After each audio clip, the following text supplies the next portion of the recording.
यति श्रीमानको रुखो बोलीले गर्दाखेरि श्रीमतीको मन दुखेर आँसुको ढिक्का खस्यो भने नि सोच्नुहोस् श्रीमानहरू, तपाईहरुलाई प्रत्येक पाइलामा ठेस लाग्नेछ।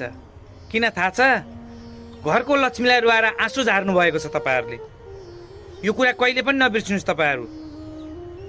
र तपाईहरुले यति गरेकोले दुनिया जिते भनेर गर्व नगर्नुस्, किनकि घरको महिलालाई पीडित बनाएर, श्रीमतीलाई पीडित बनाएर नि तपाईहरु ठुलो मान्छे भएको होइन, नीच भएको हो तपाईहरु। यो कुरो याद गर्नुस् तपाईहरुले। आजदेखि महिला शोषण गर्न छोड्नुस् तपाईहरुले।